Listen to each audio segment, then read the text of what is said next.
పాకిస్తాన్కి మధ్యధరవుతోంది. ఓ పక్క భారత్ అల్లాడిస్తూ ఉంటే మరోపక్క బలూచిస్తాన్ మామూలుగా ఆడుకోవటం లేదు. ఆట అంటే ఏంటో పాక్కి రుచి చూపిస్తున్నాయి రెండు దేశాలు కలిపి.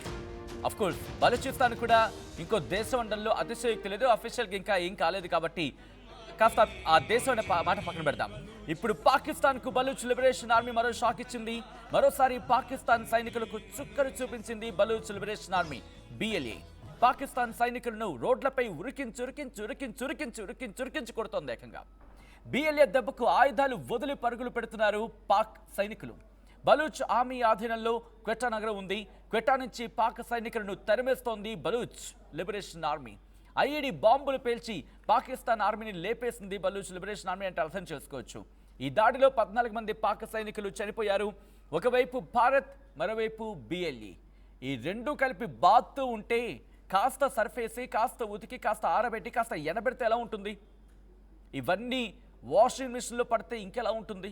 ప్రస్తుతం ఇదే పరిస్థితి ఎదుర్కొంటోంది పాకిస్తాన్. మరి ముఖ్యంగా పాకిస్తాన్ అనడానికి కూడా కాదు, ఇక్కడ పాకిస్తాన్ ఆర్మీ గురించి మాట్లాడుకోవాలి. ఎందుకంటే సరైన ఆయుధాలు లేవు, పట్టుకున్న తుపాకీ పేలుతుందో లేదో తెలీదు, కాపాడుతున్నాను కూడా HQ లాంటి టెక్నాలజీ పనిచేయడం మానేసింది. అటువంటి నేపథ్యంలో వీళ్ళు రంగంలోకి దిగారు. మీరు చూడండి, అక్కడ జస్ట్ వాళ్ళు పట్టుకుంది కర్ర పుల్ల, ఒక కట్టె పుల్ల మాత్రమే పట్టుకున్నారు. వాళ్ళ చేతిలో ఉంది కట్టె పుల్ల మాత్రమే. ఆ విజువల్ చూడండి. ఆ రిక్వెస్ట్ PCR ఒకవేళ ఓకే, దట్స్ ఫైన్. ఆ విజువల్ మీరు చూస్తే కట్టె పుల్ల మాత్రమే పట్టుకున్నారు వాళ్ళు. ఆ కట్టె పుల్లతో వాళ్ళు ఉరికించి కొడుతున్నారు. ఒక్కసారి ఆ విజువల్ చూడండి. ఆ విజువల్ చూస్తే మీకు అర్థమవుతుంది.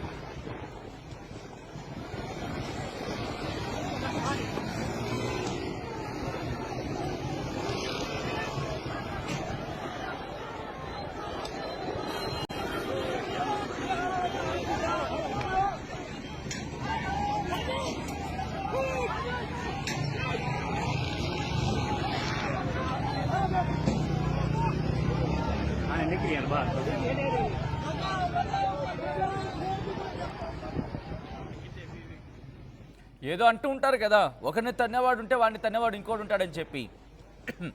సో ఈ ప్రెసెంట్ అటువంటి సినారియో కాదు కదా. ఇటు భారత్తో వేగలేక, మరోపక్క బలూచిస్తాన్లో పడలేక పాకిస్తాన్ ప్రధానమంత్రి తనను తాను కాపాడుకోవడం కోసం ఏకంగా బంకర్లోకి వెళ్ళి బజ్జున్నాడు. ఇటువంటి పరిస్థితి దిక్కుమాలిన పాకిస్తాన్కి ఏర్పడింది. ఆ ప్రధాని, వాడో ప్రధాని మళ్ళీని, వాడో ఆర్మీ చీఫ్ మళ్ళీ. వీళ్ళు ప్రజల్ని కాపాడడానికి కాదు, వాళ్ళని వాళ్ళు కాపాడడానికి మాత్రమే అధికారాలు, ప్రభుత్వాలు. డీటెయిల్గా మాట్లాడుకుందాం. మా ప్రతినిధి మధు అప్డేట్స్ అందించేందుకు సిద్ధంగా ఉన్నారు. మధు, BLA దాడితో ప్రస్తుతం బలూచిస్తాన్లో ఎటువంటి పరిస్థితులు ఉన్నాయి? పాకిస్తాన్ సైనికులు ఎట్లా తోక జాడిస్తున్నారు అక్కడ? బలూచిస్తాన్, ఖైబర్ పంక్తువా ఈ రెండు ప్రాంతాల్లో పెద్ద ఎత్తున పాకిస్తాన్కి సంబంధించినటువంటి ఆర్మీ బలగాలను మోహరించారు. భారత్ ఆపరేషన్ సింధూర్ స్టార్ట్ చేసిన తర్వాత బలగాలను మెల్లిగా బార్డర్ వైపు తరలించే ప్రయత్నం చేశారు, భారత్ బార్డర్ వైపు. సో ఇదే అదనుగా భావిస్తున్నటువంటి బలూచిస్తాన్ అటాక్ చేస్తూ ఉంది పాకిస్తాన్ ఆర్మీ పైన. అఫీషియల్గా మనం చూస్తూ ఉన్నాం, అనేక సందర్భాలలో IED బాంబులతో వాహనాలను పేల్చి దాదాపు 14 మందిని గతంలోనే మట్టుబెట్టినటువంటి వీడియోను BLA Balochistan liberation army release చేసింది. ఒక సందర్భంలో ఆర్మీ, పాకిస్తాన్కి సంబంధించిన ఆర్మీ అధికారులను అక్కడ వారందరినీ పట్టుకొని బట్టలు విప్పి కాల్చి చంపినటువంటి ఘటన. తర్వాత రీసెంట్గా మళ్ళీ ఇప్పుడు ఉరికిస్తున్నటువంటి సంఘటన. Pakistan army Balochistan liberation army ముందు నిలబడలేకపోతా ఉంది. వారు చేస్తున్నటువంటి దాడికి సంబంధించి ఈ BLAకి మద్దతుగా అక్కడ ఉన్నటువంటి స్థానికంగా ఉన్నటువంటి ట్రైబల్ ఏరియా ఉన్నటువంటి మహిళలతో సహా వారు బయటకు వచ్చి పాకిస్తాన్ ఆర్మీని తరిమేస్తున్నటువంటి సిచ్యువేషన్ ఉంది. మొత్తం ఆ ప్రాంతంలో ఉన్నటువంటి పాకిస్తాన్ అధికారిక భవనాలను ఆక్యుపై చేసుకున్నారు.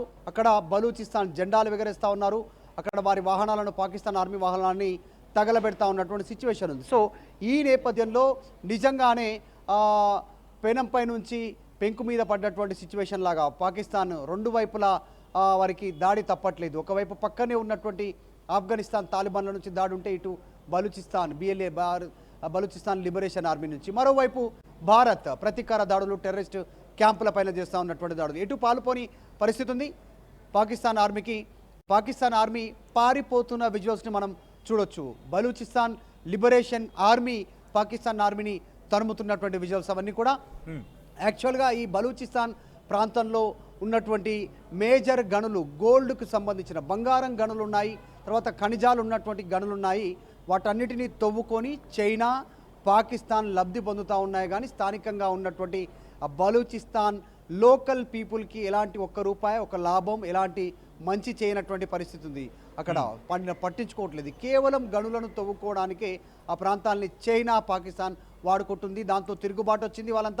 వాళ్ళు నిరసన వ్యక్తం చేశారు, ర్యాలీలు చేశారు, ప్రపంచ వేదికలకు చెప్పే ప్రయత్నం చేశారు, అంతర్జాతీయ వేదికలపైన వారి వాయిస్ వినిపించే ప్రయత్నం చేశారు. ఇప్పుడు అదను చూశారు, పాకిస్తాన్ పైన భారత్ చేస్తున్నటువంటి ఆపరేషన్ సింధు పేరిట అటాక్ జరుగుతుంటే పాకిస్తాన్ దృష్టి అటు మళ్ళగానే సైలెంట్గా Balochistan liberation army Pakistan army పైన దాడి చేసి ఉరికిస్తున్నటువంటి ఘటన, కాళ్ళతో వాళ్ళని తంతున్నటువంటి విజువల్స్ ప్రస్తుతం ప్రపంచం చూసి నివ్వెరపోతూ ఉంది. త్వరలోనే ఆ ప్రాంతంలో పాకిస్తాన్లో నుంచి బెలూచిస్తాన్ లిబరేషన్గా సొంతంగా వాళ్ళు ఒక ఏర్పాటు అయ్యేటువంటి అవకాశం ఉంది. ఇప్పటికే క్వెట్టా నగరాన్ని ఆక్రమించారు. ఆ రాజధానికి సంబంధించినటువంటి పూర్తి ఆధీనంలోకి వెళ్ళిపోయింది. ఆర్మీ అధికారులని వారు అవసరమైతే చంపేస్తున్నారు, ఉరికిస్తున్నారు, బట్టలు ఇప్పేస్తూ ఉన్నారు, తర్వాత వారి జెండా ఎగరేస్తూ ఉన్నారు, పాకిస్తాన్ వాహనాలను ధ్వంసం చేస్తున్నారు, అధికారిక భవనాలను పేల్చివేస్తూ ఉన్నారు. సో ఇది బలూచిస్తాన్ లిబరేషన్ ఆర్మీ పాకిస్తాన్ సంబంధించిన వరుస దాడులతో. ఎందుకంటే నిన్న రాత్రి కూడా మనం చూసాం, ఏకంగా దాడి చేసింది 14 మందిని పాకిస్తాన్ సైనికుల్ని లేపేసిన తర్వాత పాకిస్తాన్ పౌరులకే వార్నింగ్ ఇస్తోంది. మీరు కనుక ఇటు పాకిస్తాన్ సైనికులు సహకరిస్తే కనుక పరిణామాలు తీవ్రంగా ఉంటాయంటూ హెచ్చరిస్తోంది. సో ఇక్కడ పూర్తి స్థాయిలో బిఎల్ఏ ఈరోజు పాకిస్తాన్ మీద దాడికి దిగే అవకాశం ఉందా? ఎందుకంటే వాళ్ళ దగ్గర ఎటువంటి ఆయుధాలు పెద్దగా కనిపించకపోయినప్పటికీ ధైర్యం మాత్రం మెండుగా కనిపిస్తోంది బిఎల్ఏలో.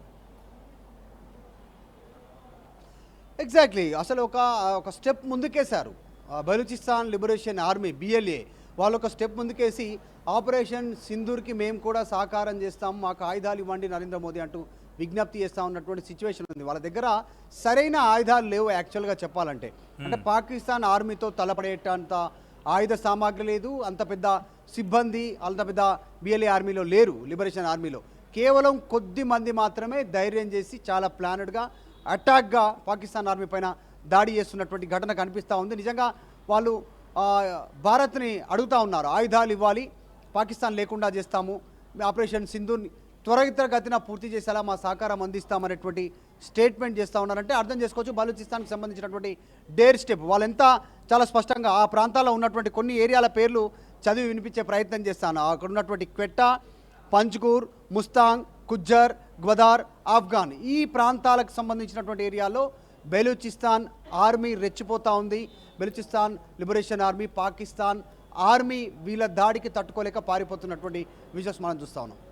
రైట్ మీద ఒక్కసారి మీరు లైన్లో ఉండే ప్రయత్నం చేయండి. మొత్తగా అయితే మాత్రం బలూచ్ లిబరేషన్ ఆర్మీ కొడుతున్న దెబ్బకి పాకిస్తాన్ సైనికులు ఒక్కసారి చూడండి, ఉరుకులు పరుగులు పెడుతున్నారు. కేవలం కట్టెపులు తీసుకొని వెంటాడితేనే అలా పరుగులు పెడితే, గన్నులు తీసుకొని పరిగెడితే పాకిస్తాన్ పరిస్థితి ఏంటి? ఇది కేవలం బలూచ్ లిబరేషన్ ఆర్మీ చేస్తున్న పని. బలూచ్ లిబరేషన్ ఆర్మీని కేవలం బలూచ్ లిబరేషన్ ఆర్మీనే వాళ్ళు వెంటాడి కొడుతూ ఉంటే మీరు చూడొచ్చు, ఒక కారు అక్కడ టర్న్ అయిపోతూ ఉంటుంది. దాంతోపాటు ఆర్మీకి సంబంధించిన వెహికల్ అది మీరు చూస్తే కనుక దాన్ని మనం సాధారణంగా ఏమంటూ ఉంటామంటే కనుక జనాల్ని డిస్పర్స్ చేయడానికి వాటర్ జెట్స్ను ఉపయోగిస్తూ ఉంటారు. నీళ్లను వెదజల్లి అక్కడ జనాల్ని డిస్పర్స్ చేస్తూ ఉంటారు కదా. సో అటువంటి మెషినరీ కావచ్చు, అటువంటి వెహికల్స్ కావచ్చు, మొత్తం వెనుతిరిగి వెళ్ళిపోతున్నాయి. అంటే బలూచిస్తాన్ లిబరేషన్ ఆర్మీ ఏ స్థాయిలో అక్కడ దాడులకు దిగిందో అర్థమవుతోంది. ఇక్కడున్న పరిస్థితిని, ఎందుకంటే ఒక పక్క భారత్ పాకిస్తాన్ మీద విరుచుకుపడుతోంది, కనీసం అంటే ఒక బుర్రున్నోడు ఎవడైనా సరే చేసే పని అయితే మాత్రం పాకిస్తాన్ విషయంలో కనిపించట్లేదు. పాకిస్తాన్ ఆర్మీ ఓ దిక్కుమాల ఆలోచన చేస్తూ ఉంటుంది, పాకిస్తాన్ ప్రభుత్వం ఇంకొక పనికిమాలిన చర్య చేస్తూ ఉంటుంది. పాకిస్తాన్ మంత్రులు అయితే అందితే జుట్టు అందకపోతే కాళ్ళు, ఇది అందితే జుట్టు అందకపోతే కాళ్ళు, ఇది వాళ్ళ పరిస్థితి. ఇన్ని అవకతవకలు, ఇంత కమ్యూనికేషన్ ఇష్యూ ఉన్న ఒక దిక్కుమాలిన దేశం, పనికిమాలిన ప్రణాళిక, ఫెయిల్యూర్ సిస్టమ్ ఈరోజు ప్రపంచం ముందు పాకిస్తాన్ని ఎందుకు పనికిరాని దేశంగా చూపిస్తోంది. అందుకే ఆ దిక్కుమాలిన దేశం మాకొద్దు, ఆ ప్రపంచ పట్టణంలో పాకిస్తాన్ అనే పేరు ఆ పనికిమాలిన ముద్ర మాకొద్దు, ఆ ఎందుకు పనికిరాని పేరు మాకొద్దు, మేము ప్రత్యేక దేశంగా ఏర్పడతాం, మమ్మల్ని మేము ఒకసారి వాళ్ళు మాట్లాడిన సందర్భంలో చూస్తే వాళ్ళు ఇంగ్లీష్ కూడా ఒకసారి వార్నింగ్ ఇచ్చారు. చైనాకే వార్నింగ్ ఇస్తున్నారు. ఎంత ఉన్నది బలూచిస్తాన్? పాకిస్తాన్లో బలూచిస్తాన్ పక్కన పెడితే, సింధును పక్కన పెడితే, పైన ఖైబర్ పఖ్తూన్ఖ్వా